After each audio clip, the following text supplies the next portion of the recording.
Welcome back, guys, to part 2 of our little tutorial on the stone wall.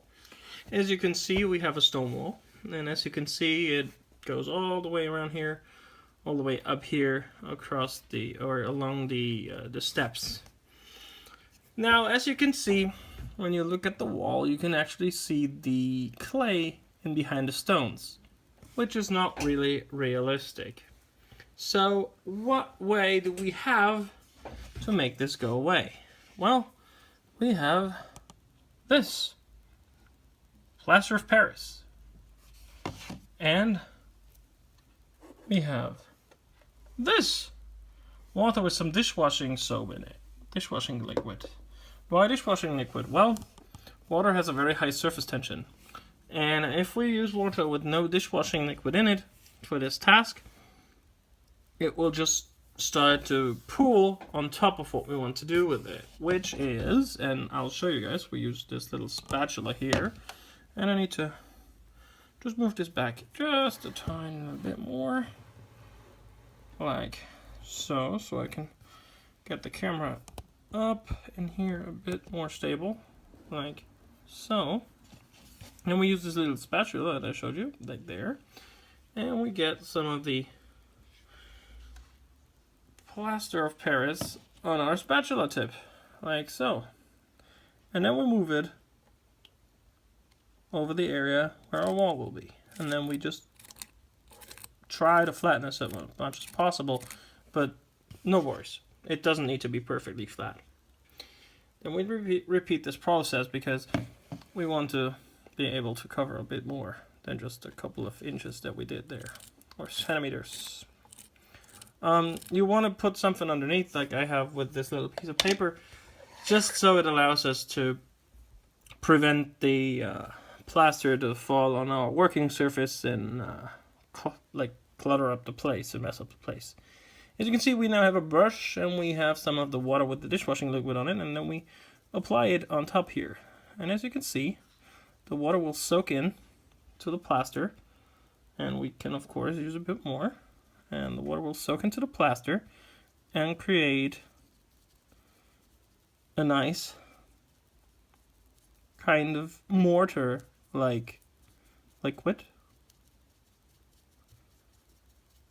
that we can then spread between the stones,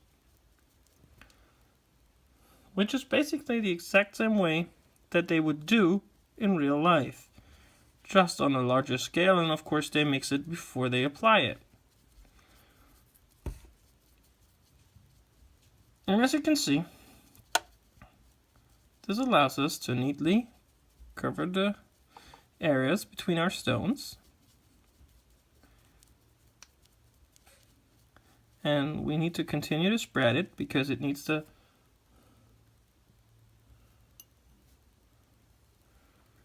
fill all the gaps and crevices, because, and I'll show you this once this is dry, on the other side, on the first part of the wall that already is primed, there are still areas where I didn't do it well enough, where there are now holes, which we need to fill at a later stage.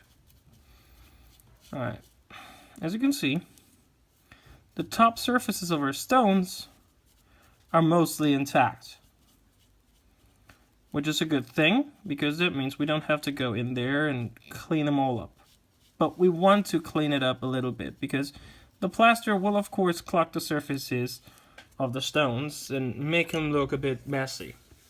So we can go in there, once this has set a bit, and take a stiff bristled brush, somewhere along the lines of this, and just gently go over the top surfaces. You can either go in vertical or horizontal lines. I don't really care all that much, and just clean the top surfaces. It will just come off. It just flakes off. You have to be careful not to take off your plaster from in between the stones. And if you have areas like this one right here where there might be a bit too much of the stuff, you can just smoothly move it along and fill other crevices next to it, because this will set perfectly. I'm quite excited here. I'm actually quite happy with how this looks. And of course it smells nice because it smells like dishwashing liquid. Alright, that's the simple way that we are going to fill those crevices.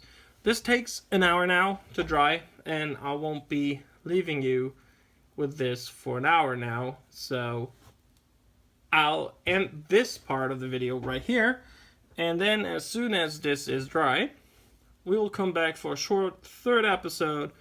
We'll look at the way it looks once it's dry, and I'll do the rest of the wall off camera in the same time, so we have an entire wall to look at, and then I'll show you what it looks like, and how we can proceed in painting and weathering the wall. So long, this is Hollywood Modeling. Thank you guys for watching. I hope you guys are taking something away from this and this is helpful for your projects, and I'll see you guys soon. Bye for now.